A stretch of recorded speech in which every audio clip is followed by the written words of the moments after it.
Okay, I think we're on. Brian, how are you again? I'm good, Dustin. How are you doing? I'm good. I want to ask you a quick question. Can Mm, you your last name? You probably get this a lot. I do. It's Spitulnik. Spitulnik. Okay. Yeah. Oh, you nailed it. That was beautiful. Okay, thank Not you. everybody can do it.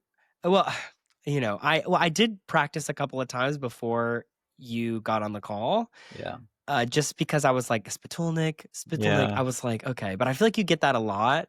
I My name do. is two first names, so I get that confused a lot. Yeah. But I long for two first names. But Well, you could always change it. I would fully support you in that. Or you could marry and change your last name and then no, but I am who I am at this point, you know? right. Yeah.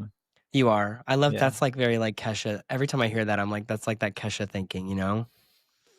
We are who we are. For me, it's Jerry Herman, but this is a generational thing, I think. Okay. Yeah. Yeah. Love her. hmm Um, so I want to ask you, so I want to talk about gay men with you. So your practice, you primarily work with gay men. I see hmm you on social media a lot. hmm I want to like bring some identity into the session. We're both gay men. hmm If you didn't know, that's me coming out to you Yeah, as a gay thank you. man. Yeah, Yeah. yeah. How's that feel? Um, I feel really powerful. Good. Um, Good. Happy Pride. thank you, thank you. So yeah, I want to bring that both into the conversation that we're gonna have. hmm And I also want to bring that into and say, just because I'm a gay man or whatever your perspective is, I'm not sure. It doesn't mean that I have like all the answers to anything, but I do obviously have opinions about my own community. Yeah, And I think there's a lot of things clinically to talk about when it comes to gay men. I think so too. hmm So I want to go into first off, like, who is your primary clientele? I know you work with gay men. Is there Mhm. like a specific, is it just gay men? Do you have other like populations that you work with? What does practice look like for you? What does every day look like for you in therapy? What it's come down to has been gay men of all races and cultures, generally between the ages of 25 and 65. So it's a pretty large. And I have people. Um, I do, because of licensure, I have coaching with people kind of outside the country, outside of New York City, and then I have therapy with people in New York State. Um, and because we get to do coaching, I really do. I'm working with people in Berlin and London and the Netherlands and somebody in South America. So, like it's a pretty broad cultural spectrum and a pretty broad age demographic, and yet so much of what these men are bringing to therapy has a kind of base commonality of um, mm, I won't say it's always shame, but there's kind of like that base of shame that they're trying to work through, and the development of self love that they're trying to get to. hmm I'm curious about when you say shame. I know that shame shows up in a lot of different ways. I'm wondering, how does it show up? What's a common theme that you see with shame with the client base that you work with? It's kind of like symptoms of shame, at this point. You can say if somebody comes in and is talking about how they find they can't get close to other gay men, emotionally, and they can't have intimacy. Um, Sometimes physically, a lot of times what's keeping them, they're not really aware of what they're doing that pushes people away.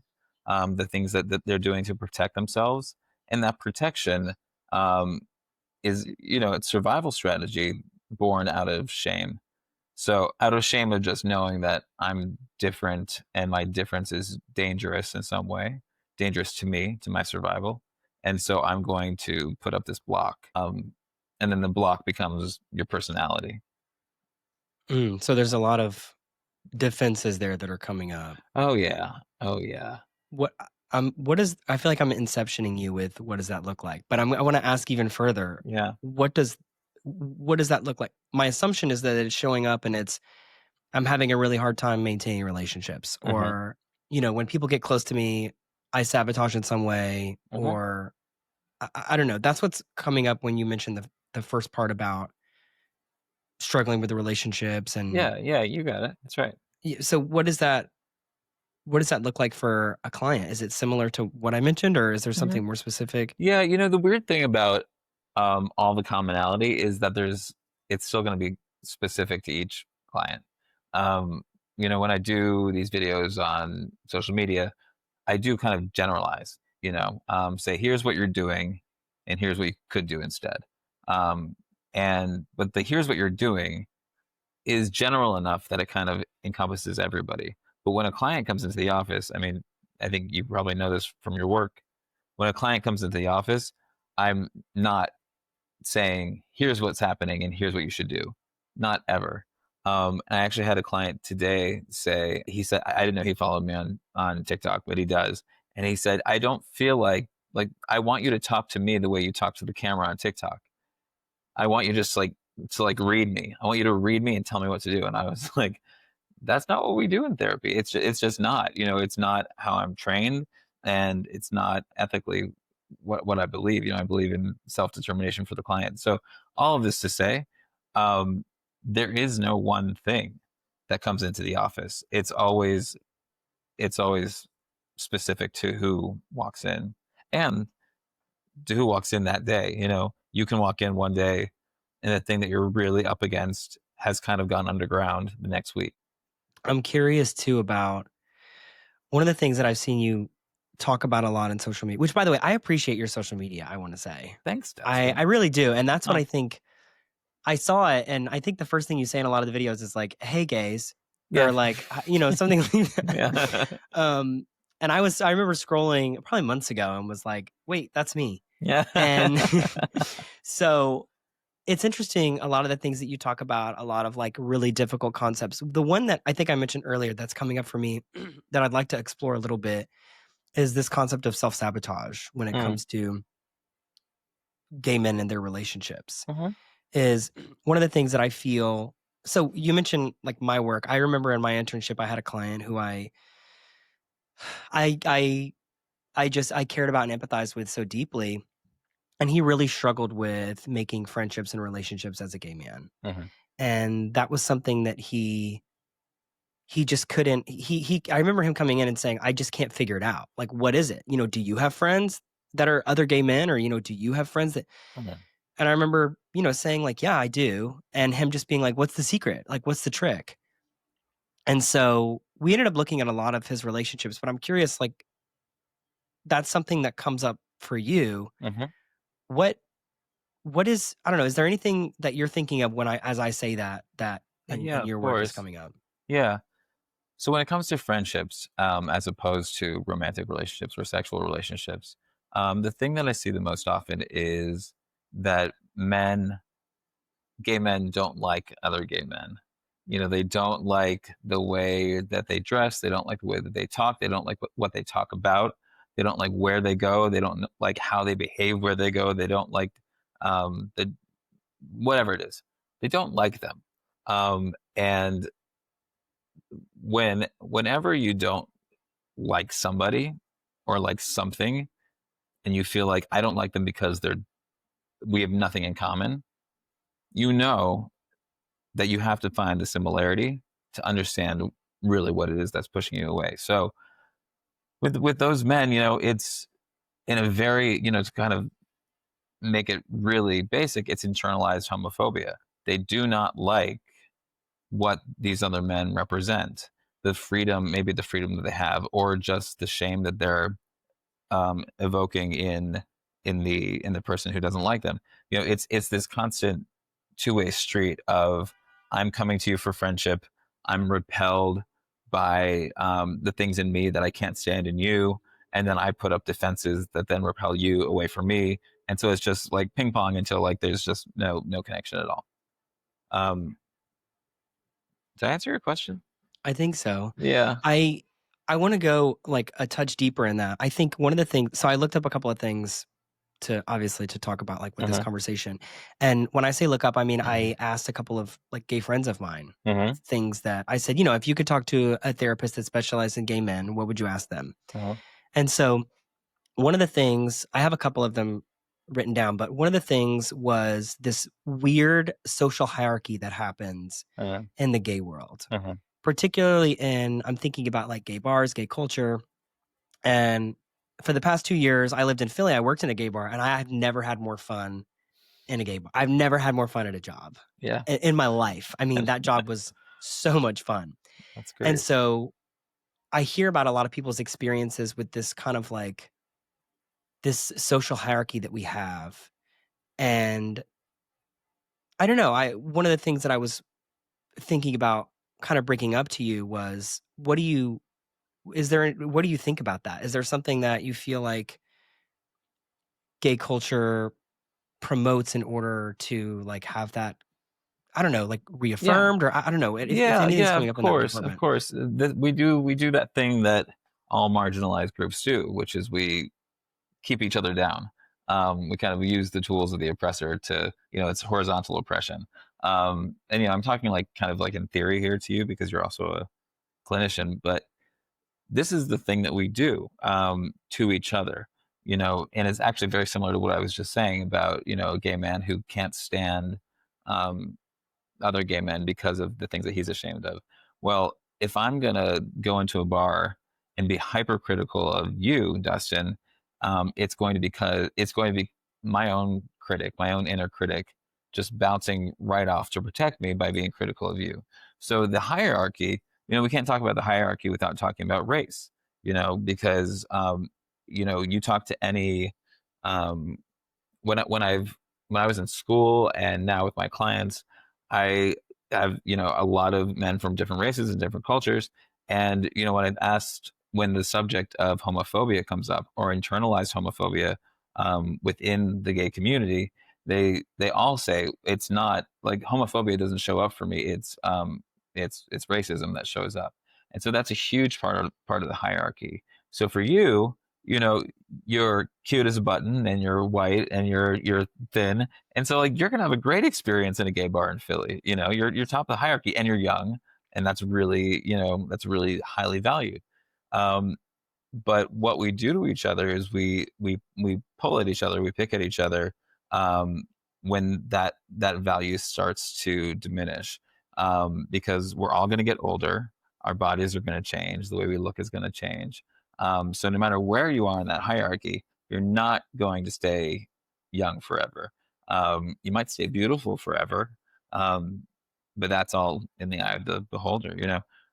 So the hierarchy um, can really mess people up because if their relationships aren't going much beyond what's happening at the bar, what's happening on the apps, um, then they have no other way to measure their own worth. And so when they come to you and they come to me for therapy, what they're really looking for is they think they're looking for a boyfriend, if that's what they're looking for. But what they're really looking for is a connection to themselves, a sense of worth they can find within themselves that doesn't have to be reflected from the outside. Hmm. First of all, thank you for calling me on my shit. Um, Oh that no, was I didn't mean to call you out no, on no, your no, no, shit. no, no, no, no. I love it because it's, we talk about like a lot. I'm still like, I just shared with you, I have this one class that I have to finish. And we talk a lot about like what are we bringing into session, what are we bringing into Yeah, conversations. And so when I say something to you like, I had a really incredible experience working at this gay bar, the response is like, from a different perspective, could be like, well, yeah, of course you did, you had a great right. experience in this Yeah. environment. um so yeah, and that's what like therapy's about, right? Is like, let's see about your identity and what you're bringing into this situation and why that could have happened. Hmm. So thank you for that. You're I welcome. also want to say, or I want to ask too, when let's say you're working with somebody and they say kind of what you were just talking about of, I am finding like difficulty making friendships, and there's this whole like, there's this whole thing going on. What does it look like to bring somebody out of that? What does it look like starting Mm, to say, maybe I want to change the way that I'm viewing my environment or people around me? What does hmm. that look like when we start to move, when we start to change that? I run a number of group therapy. So, gr- I run a number of groups. So gay men in group therapy, and I love group therapy because what you're talking about happens in real time. A lot of times, you have a client come in, start to talk to you about what's happening in their life, and you're not really seeing it between you. At some point you're going to see it between you. He's going to do to you, he's going to make you feel the way he makes other people feel out in the world. So that is where I should start. When I'm in session one on one, if somebody starts to make me feel like I want to run away, or if I just start to feel icky, and I just had 6 sessions where I didn't want to run away and I didn't feel icky, um, something's happening. I can use my own reaction as a diagnostic tool. You kind of have to, because that's what we have to work with. We have what they're telling us, and we have our own reactions. So their transference and our counter transference onto them. So I can start to bring that to them. So in the same way that I just said to you, I hope with love and with kindness, like, this is Oh your yeah. experience. That's something that I would also do. Not every kind of therapist, not every kind of therapist would do that, but I would absolutely say to somebody, once our relationship is established, I would say to them, when you come in here, I often feel like I want to run away. I kind of get like an icky feeling, and that's not an easy thing to hear. And it's not always an easy thing to say, but eventually, once your relationship is strong enough, once the bond is strong enough, I do think it's our job to say what we're experiencing. So that's an individual. In group work, it all is just happening in real time. So if someone comes in and is talking about how they can't make friends and all they want to do is make friends, and they're doing 75 different things that are actually pushing people away right in the moment, it's great because the other people in the room will feel it, and I can work with them right then, with everybody else kind of working along silently. I can work with them to modify their defenses, because that's all they are. All those things that are pushing people away. Maybe they think they're being super um, kind and generous and fun, but actually their kindness and their generosity and their funness um, is a weird defense that pushes everybody else away because it's not authentic. And how do you know it's not authentic? Well, because of the way the world reacts to you. So when that happens in real time, and we start to peel away these defenses, um, and those are just the social defenses, when we start to peel those away, change happens right in front of your eyes, and it's pretty amazing. When you say peel them away, what I'm Mm-hmm. thinking of is, you mentioned, like, someone is saying they're being generous, but it's not coming up. And they in their mind they're being generous, but it's not being perceived that way. Right. Or maybe in their mind they're being funny, but it's Mm-hmm. not being perceived that way. Like, Mm-hmm. what they're saying is, that's what's coming up for me when I'm Mm-hmm. thinking about the situations, is Mm-hmm. like the subtle shade, or Right. something like that, which is like, oh, I'm just being funny, and it may be funny, but it's also like, you don't know this person well enough to, like, say that to them, Right. and for it to be an okay thing to That's say. right. And also, what are you trying to communicate with that? And why? What is your Mhm. goal? The goal of every therapy session is transformation, is movement. And group therapy is the same. You're looking for transformation and how you're going to move towards that goal. And so if you're communicating and you're saying something that's funny and shady, what's happening right there? Maybe Mhm. maybe it is exactly the right moment and exactly the right dynamic for that shady comment, and the whole room knows it. But when you're not in reality in the room, when you're kind of operating out here in a defense, the room knows that too, and it doesn't land. So, a lot of times people come to me saying, I haven't found my tribe. I'm looking for my tribe. And that is such a lonely experience. That's such an isolating experience. Um, and the first thing you work with is not like, well, maybe you should move to New York. There's a lot of gay people there. It's not that. It's, what are you doing when you show up in a room? What, how are you co-creating the situation where no tribe is your tribe? You know? Mhm. Yeah, I'm sorry, I'm just reflecting on what you're saying. Yeah. So, I wanna ask about, your career Hmm. specifically? I have like a list of questions here, but I don't care about them. Something else is coming up. Yeah. What when did you start working with this population? What did that look like for you? Did you say was that something when you went into grad school or undergrad that you were like, I want to work with specifically with gay men, or I want to work with Hmm. LGBTQ or anything? I know a lot of people go into situations and they're like, I want to work with this population. How did that come about for you that you Yeah. wanted to work with this group? My background is as a dancer. I was a dancer on Broadway for 15 years. Oh, go So off. that's, yeah, yeah, it was a good time. It was a really good time. And, that's my gay community was the Broadway community.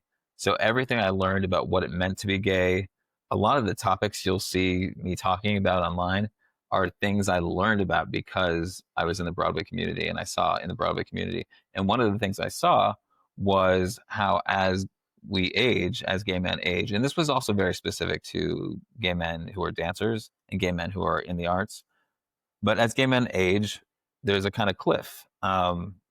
It's not the same as it used to be, but it still exists. There's a cliff where I saw it happening over and over again. These men would reach about 40 and kind of fall off into, they would kind of lose themselves in drugs or alcohol, or we would lose them to suicide.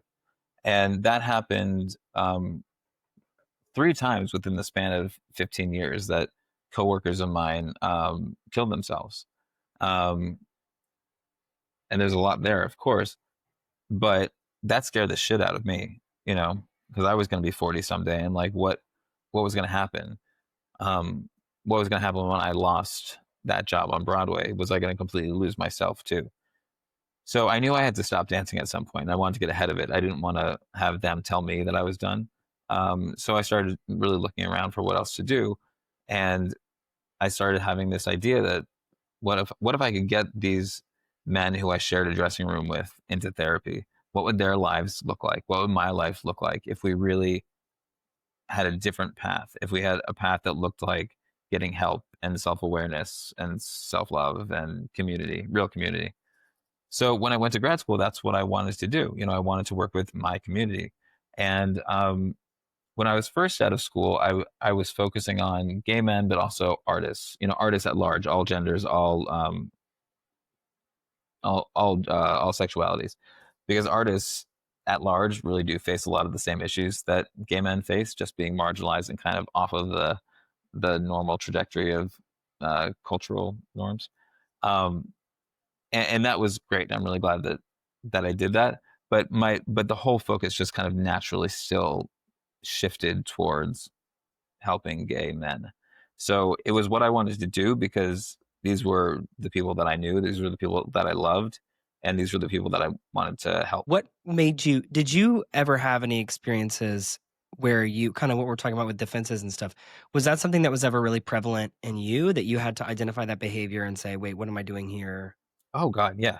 Mhm. Yeah, yeah. The work of therapy is you're always in therapy. Every therapist, I think every therapist should be in therapy as long as they're a therapist, because the stuff that you're having to face, and the stuff that you're having to sit with, um, you need to kind of look at your own stuff too. You have to look at your own reactions. So yeah, let me think of an example. What am I? Uh, hmm. For some reason, this is the example that's coming to mind, so I'll just give you this. This is quite a while ago, but I was already a therapist, and I was at a party full of gay men, at a friend's apartment. I knew some people there, but mostly strangers. And this pretty attractive, really kind of grounded, well-spoken person was talking to me. And he asked me what I do, and I said I'm a therapist. And he asked me what kind of therapist, and I started to sputter like you wouldn't believe. I couldn't believe what was happening. Like I could not tell him what kind of therapy I did or what on earth I did all day. And so my defenses came up as kind of I started to giggle and like bat my eyelashes, and I don't know what the fuck I was doing, but these things that had worked for me when I was in my 20s, maybe, I could be cute and I could be flighty. And that was a great defense, and that got me a lot of things. It kind of got me around a lot of things. But that role of whoever that guy is who smiles and bats his eyelashes and doesn't quite know what he's saying, that doesn't work anymore. I'm 42. It's not cute. And so it's a defense. It's also a role. So much of the work that we do with clients is looking at the things that they're doing that no longer serve them. And very often for gay men, it's that Peter Pan syndrome. It's the thing that they did when they were young. Because they don't feel like they ever had to grow up. Now they feel like the world shouldn't have to see them as any different, and in fact, they are different. Yeah, I want to touch on the Peter Pan thing in a second, but what was coming up for me is it's interesting. I think about I'm from like a random town in Georgia. Mhm. So if anyone, I don't know, no one knows where this is, but McDonough, Georgia is where I'm from. It's like way outside of Atlanta. What's it called? It's called McDonough. McDonough. Okay. People mistaken it and say McDonough on the news, but it's the McDonough people. We say McDonough. Okay. So that's where I grew up. And I grew up in this town where there was one other gay person in the town. And of course, that was the one like in high school that I was hooking up with, because that's what you do in a small Yeah. Oh, town. good for you. Good. I'm glad that worked out. Yeah. But yeah, so when I remember going into the gay world at 21, I went into the gay bars for the first time ever. And I'm 31 now. So this was, 10 years ago, a little over 10 years ago. And I remember going into the gay bars, and it was this explosion of, oh my God, where am I? And what is this place? And this actually exists. Like, I didn't think this was real. So what started happening with me was I was working at, this is so gay. I was working at like the local tanning salon in my hometown. In my hometown. Yeah, that's right. It's a harsh reality I've had to confront. Is like, yeah, Dustin, you were the gay guy that worked at the tanning salon. And somebody had to be. Someone had to be, and it was me, girl. And so I was working at this tanning salon, and then I would go up. I started dating this guy who was older than me, about 10 years older than I was. And I was thrusted into this world, this gay world.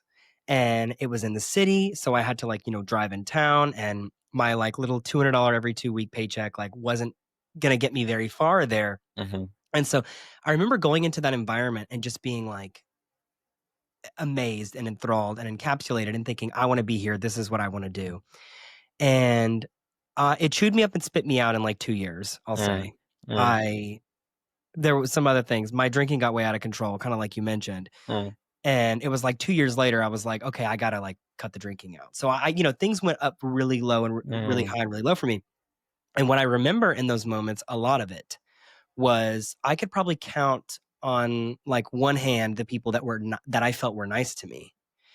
And so, I say that because it's interesting. What I was putting out of what you're talking about is these like little defense mechanisms. When I think about it now as an adult, I didn't know what I was doing. And I thought, I'm going to go into this environment and I want to be a part of this environment. And what are people doing? What's happening in this environment? How do I survive in this environment? And ultimately it chewed me up and spit me out because what I was being was inauthentic. And I think what you're talking about earlier was this authenticity that people can pick up on when it's not being represented. When you're not acting authentically, people can pick up on it, and people don't have like a good reaction to it. I don't know why all of that just came up for me, but that's what I'm yeah, well, but you're right on it. You're right on it. And another way of saying, behaving authentically is behaving undefended. It's amazing. No matter who your client is, you start to love them. You probably have had this experience, but you start to love them because you see them undefended at some point. And everyone, when they really become undefended, is beautiful. And I'm not saying this like in some like inner beauty way, like outwardly, all of a sudden you're like, oh, you're gorgeous. Something happens. And it's just because all their defenses kind of fell away. And there are so many ways that we defend against reality, against emotion, against, our own emotion, against being hurt. There's just a million layers of it. So getting to authenticity especially in the environment that you're talking about, is nearly impossible because there's danger around every corner, emotional, physical, and so of course your defenses are going to be up. Of course, you're not going to be your most authentic self. So I'm curious to know, did you get sober completely? I did. Yeah, I Yeah, did. good for you. Um, How's yeah, I that been? did. Oh, it's been great. Yeah. It's been awesome. I don't think I've talked about it yet, but Oh, no, no, no, no. I'm really glad that it's coming up, but well, I know that you can edit it out no, if no, no, it's, no, no. yeah. Yeah, no, I'm gonna leave it in. It's something that I hadn't like quite mentioned yet. It's something that I don't really bring to the forefront. It's Hmm. interesting. Um, yeah, when I'm thinking about it is what I'm really thinking about is vulnerability. Hmm. And I think for me, those first couple of years in in the environment that I'm thinking about was I was just so scared of being vulnerable.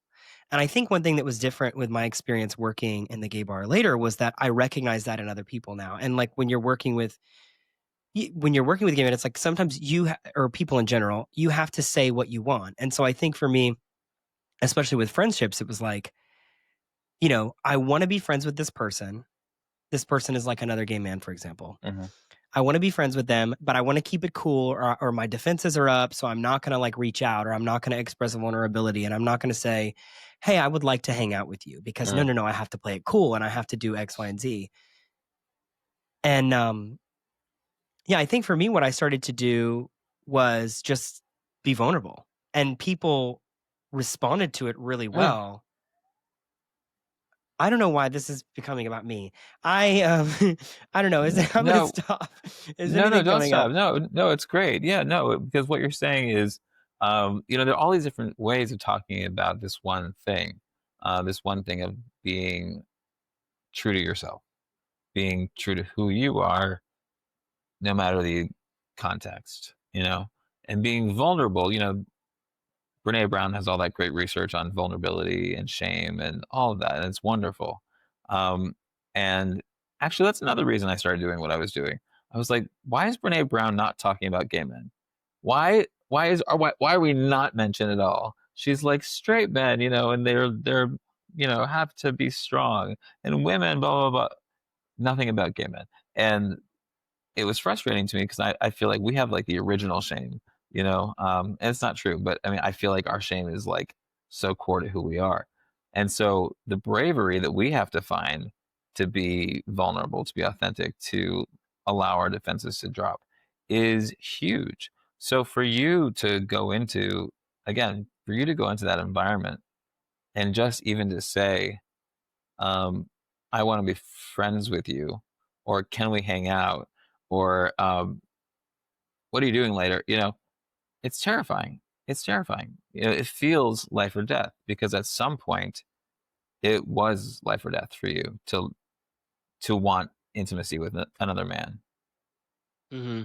Yeah, and I think that's too when I'm thinking about other people, my little friends that I mentioned that I pulled.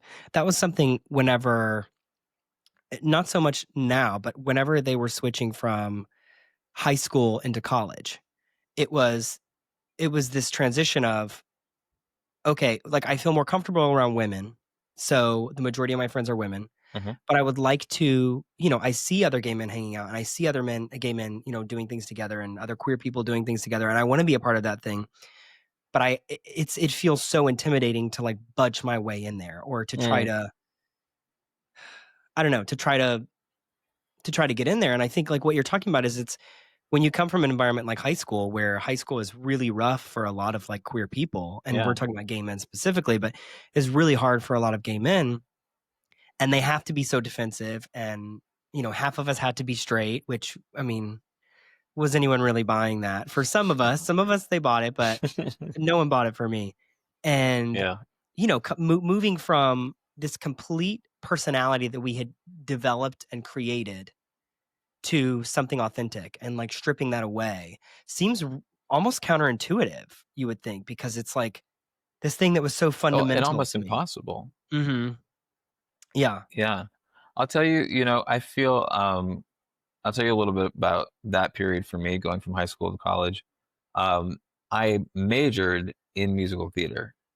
So I went from a very small school in Maryland to a huge school, University of Michigan, but my musical theater program was tiny, and I think there were 10 guys in my class. It's like 10 guys, 10 girls in my freshman class, and eight of us were gay, and so there was this feeling of oh, I'm the majority now. I'm what is normal in this tiny little um, this tiny little microcosm. And so as like I was saying before with like the Broadway community, I started to learn what it meant to be comfortable with other men in that context. And I was never going to be a leading man. That was never what I was trying to do or could do. So I was always going to be in the ensemble, and I was always going to be a dancer. And so my masculinity as a like in my professional life didn't have to be something it wasn't. And because of that, I got to be, I had to slowly, painfully learn what it meant to be gay, and what it meant to be comfortable with myself. And, that's ongoing, of course. But yeah, the switch from being in the closet to being out of the closet was abrupt, but I had this lovely little container. And I wish that were true for every gay man, every gay boy. And of course it's not. It's not. That was just the luck of my having gone that particular path. Yeah, and you bring up something really interesting too. Is I moved. I was telling you a little bit. I moved to New York City at the end of April, so that from is like 6 weeks ago.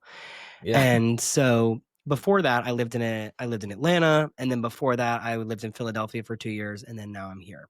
Mm. And when you're talking about like all of a sudden you're like, oh my gosh, I'm the majority, and I don't have to put anything out to try to like conceal some type of femininity, or Mhm. I don't have to, make sure if I'm doing something feminine, like I can't do that, because society is going to feel X, Y, and Z. Right.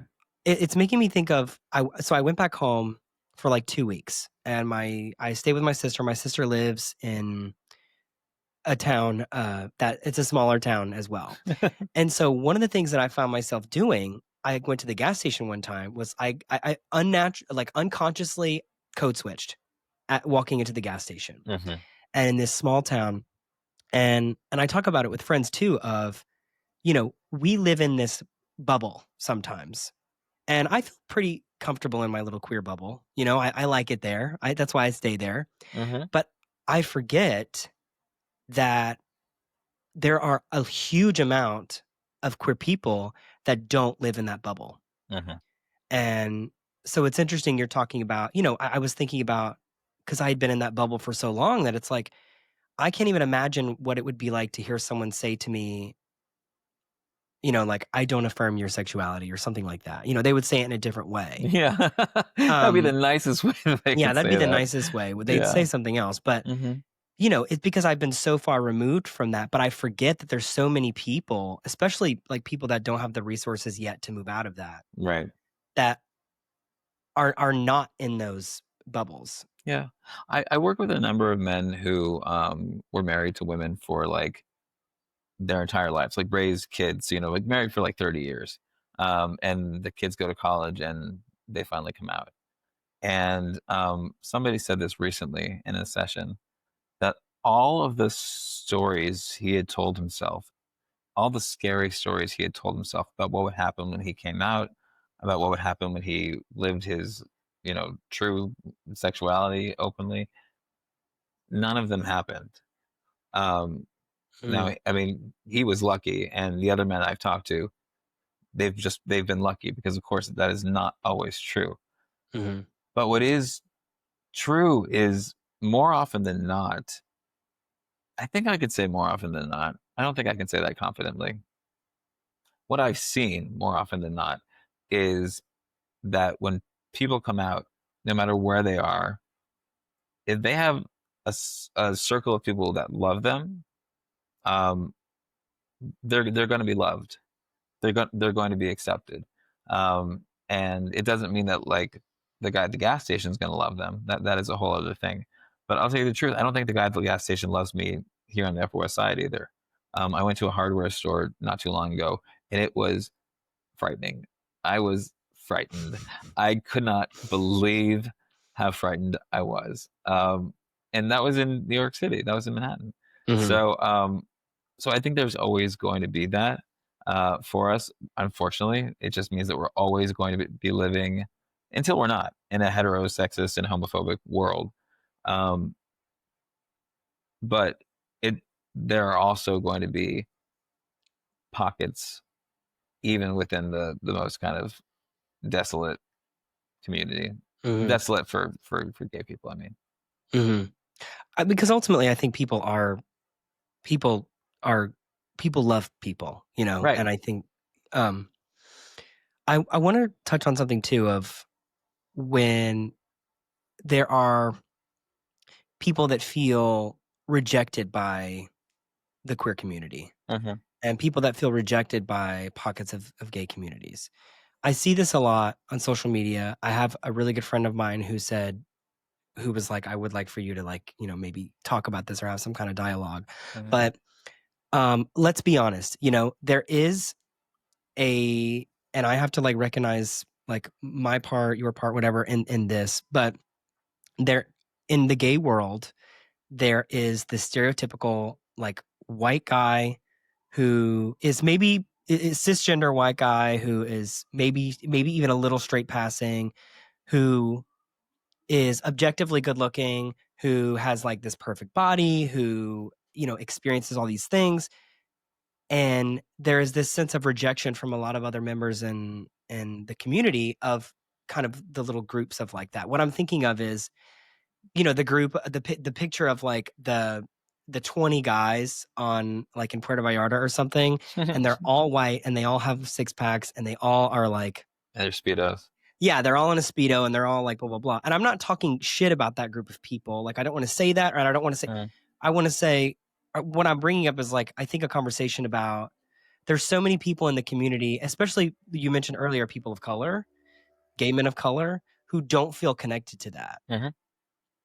Is there any narrative that you get when you're working with clients around that dynamic? And it's also true too. And I'm going to cut the bullshit. Like if you open up Grinder in Manhattan, all you see is like six pack, six pack, six pack, Mm-hmm. six pack, white Mm-hmm. guy, white guy, white guy, white guy, white guy. Mm-hmm. And there's all this other stuff that goes in with that. Mm-hmm. But what is when someone's coming to you, they felt rejected from the mainstream culture, and now they're feeling rejected from the subculture. What Mm-hmm. does that look like in therapy? Where does that how does that show up? I just said a lot too, and No, no, no. I'm trying to I'm be trying. delicate about what I say because I'm like I can just picture like somebody commenting and being like, "Well, actually," blah, blah, blah, blah, Yeah, well, but there's always a well, actually. There's always a different point of view. My point of view on this is okay. So I'm going to use like a clinical example from one of my groups. Okay, we do group therapy, um, and it's not all white guys. So at some point in these groups, inevitably, the topic of race comes up because there are people who are not white, and they historically have felt outside of the narrative, and historically have felt like, okay, I'm coming to me, who is a white therapist, looking for help, looking for answers in some ways, and they're not always believing what I'm saying. Okay, so it's not that you feel unsafe in every context where it's majority white people. Um, it's just that by and large that has been your experience, and that experience, you bring that with you into every new experience. That's for your safety. That's your history. So the long answer short here is asking the question every time of, is the monster in the room? Because you can say a lot of things about those guys in speedos, but like they're not a monolith. And also they're going to grow out of being the guys in speedos very quickly, and then they'll become something else, and there will be different guys in speedos. So we, just you can't assume that I am not welcome in that space. You have to go and find out for yourself. Um, and that's just a very oversimplified version. And of course, the big caveat here is that the therapy room is inherently a safe place. You know, we do a lot of work to create that safety. Um, but the therapy room is practice for what you bring into the outside world. So practicing in that room, saying, "Is the monster in this room?" And sometimes it is. What do you think about this? What I'm saying? No, I totally hear it. I wish that what I'm thinking now is I wish there was like a person of color, a gay man of color on the call that could maybe like comment Mhm. or add some additional commentary. I think honestly, if I'm going to be completely transparent and honest, what Mhm. I'm thinking about is, and I don't know if this is a reflection of like our world or our culture or whatever. What I'm thinking about is, oh my gosh, am I touching on something that is, am I going to get like canceled? That's what's Mhm. coming up for me. Mhm. And talking about stuff like this a Mhm. lot is because I, have viewpoints and they can change and they're malleable and, Mhm. they're not particularly like strong, unless when it comes to like, like human Yeah. rights and stuff like that. That Yeah. stuff I'm not really going to curve on. But yeah, it's like we're talking about this topic that is controversial. And what's coming up for me is, oh my gosh, let me make sure that as a white, like as a young white man, white gay man, that I say the right thing. Mhm. Yeah. And And it. Go ahead. no, yeah, and I recognize that I don't know that I can. I feel very Yeah. I'm being more vulnerable than I would like to have been in Okay. this interview, but I'm really enjoying that. But yeah, I think that's what's coming up for me is I want to comment and I want to say things, Mhm. but I'm so worried that I'm going to say the wrong thing. Right. And this is so there's a big difference between what we can say and do in the therapy room and what we can say and do um, in a kind of generalized way. This is like what I was saying at the beginning, where there really is no generalizing experience. There are common experiences, but there's not one size fits all. So, this work that we were doing in this group therapy was very specific to the people in this group and to this one man who's doing the work. Um, so it when I say, this idea of like, is the monster in the room, like that is kind of generalizable. You can say that like if you want to assess for your own safety, like really be present with who you're with. That I feel comfortable saying. But you're right, of course, it's very exposing for anyone to talk about experiences that they haven't had. And I ignore most of the comments, and so should you. Um, but I don't ignore the comments from my clients. I listen to what they have to say because those relationships are real and and meaningful. Mhm. And I think I created this. It's like Boy Meets Therapy because essentially like I'm a brand new like clinician stepping into this. I'm going to say stupid stuff. And I feel, yeah, what I'm thinking about now is there has to be, I can only imagine what happens in the therapy room with you. I mean, there has to be, it's got to be, and I'm not like blowing smoke up your ass. Like, there's got to be some like really powerful self reflective moments that happen with clients because even I feel like self reflective in just having a conversation. Oh, good. And, I'm so glad. I do too. With yeah, you. no, my goal is not to be like, oh my God, you're so incredible. But like, really, I feel, yeah, I feel super self reflective. And, yeah, I wanna be conscious of time, but I do wanna ask you kind of like and oh my god, there's so many other things that I would love to touch on, but I'm gonna be conscious of time and Okay. also, like, nobody wants to talk for 3 hours. But so I wanna ask you something, and this could be related to any topic or specific client or whatever. Mhm. I love really good quotes. Mm. I love when people say, "Oh, this one guy said this thing to me, and it just changed my whole perspective." I'm like, "Well, what the fuck did he say?" Um, and so I have one that's an example for me, and I'm wondering if there are any for you. So there's an example for me. Mine always does. It's from Nicki Minaj, and I say this all the time. But basically, she's accepting an award, and she says, "Follow your dreams, because one day you will wake up and your dreams will be gone, and you'll be mad at somebody, but be mad at your goddamn self." And that was probably like 2013 or something, I don't know. I remember Mm. sitting on the couch at my parents' house thinking like, "Oh my god." Like that what she just said was groundbreaking to me, and I've kinda Mm. kept it with me. I'm wondering if there's any quotes or sayings or anything or situation that has kinda stuck with you that you're like, "This person said that, and that was really that was really important. And if not, that's fine. I do have something. So I recently, I'm going to make that story short. I do have one thing, and I think about it all the time. Um, and it wasn't exactly inspiring. I hope I can say fuck on here because it was more like, what Please. the fuck? Like this person just said this. So I was graduating from, I have two masters. My first master's was in writing from Columbia. And Go off, King. thank you. Thank you. It was a really good time. Mm-hmm. Um, didn't, well, that's another story. Anyway, the man who spoke at our graduation was Bill T. Jones, who's a very well known choreographer. He's got his own company. He's choreographed at Broadway. He's got a Tony, like kind of a legendary man. And he told the story of, he is a gay man who lived through the AIDS crisis, and he lost his partner to AIDS sometime in the, I think, early 90s. And what he said to us about that was how that loss fueled his creativity. He never could have created what he created if he hadn't experienced that loss.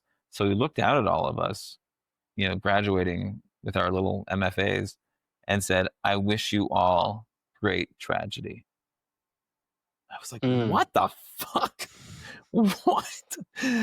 And I think about it all the time because it is such like an extreme thing to say. And I also know that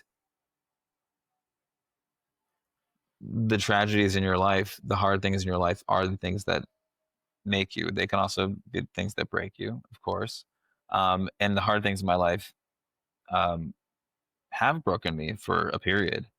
But, because I had help, the kind of help that I'm giving people, and I had, my family and friends, I moved on, I got through it, and now I've created a life kind of because of that.